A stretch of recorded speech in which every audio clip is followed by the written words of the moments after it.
जर्द पत्तों का बन कहानी काफी इंटरेस्टिंग मोड़ पर आ चुकी है।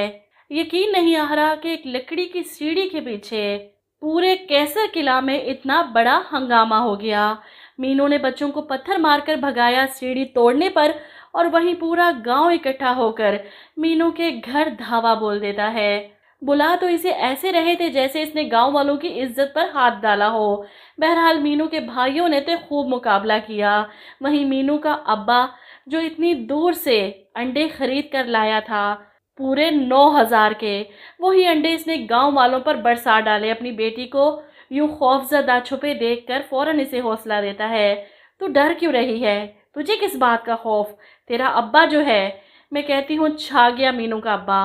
बाप हो तो ऐसा जो बेटी के सामने खड़ा पूरी दुनिया से लड़ जाए, और बाप होते भी ऐसे हैं, अपनी बेटियों पर आंच नहीं आने देते सिवाय चंद गंदे अंडों के, जिन्हें बेटे ज्यादा अजीज होते हैं। बहरहाल मीनू को गुस्सा आया, इस सीढ़ी की वजह से सारा फसाद हुआ।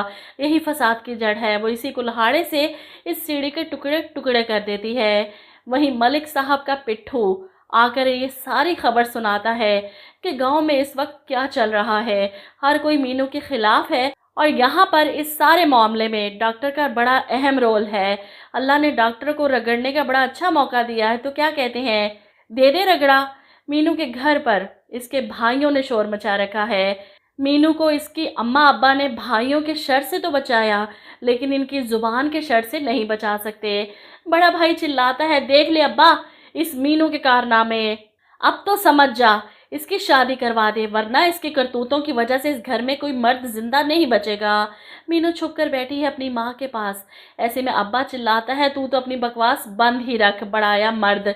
ऐसे में पंचायत की तरफ से खबर आती है मीनू के घर कि पूरे खानदान को पंचायत पर बुलाया गया है सुबह। और यहाँ मीनू परेशान रोशन से कहती है, मेरी नींदें तो ये सोच सोच कर हराम हो गई हैं, कल पंचायत में क्या होगा। अब वो डर रही है कि इन बच्चों को पत्थर मार कर जख्मी करने का क्या जवाब देगी पंचायत में। यहाँ पर डॉक्टर को भी बुला लिया जाता है जानबूझकर इस मामले में घसीटने के लिए। ऐसे में मलिक पूरे गांव वालों के सामने मीनू से सवाल करता है, हाँ तो मीनू बताओ, फिर क्यों लगाई थी तुमने उस दरख्त को सीढ़ी? सारा मसला तो इस सीढ़ी का है ना? डॉक्टर नौफल पलटकर मीनू की तरफ देखता है। वो नहीं चाहता कि इसकी वजह से मीनू पूरे गांव के सामने बदनाम हो कि डॉक्टर के लिए इसने दरख्त को सीढ़ी लगाई थी। इस बात का गवाह मलिक का मुलाजिम भी था, इसीलिए तो इसने डॉक्टर नौफिल को इस मामले में घसीटा। इनकी पूरी कोशिश होगी कि डॉक्टर नौफिल को बदनाम करके इस गांव से बाहर किया जाए।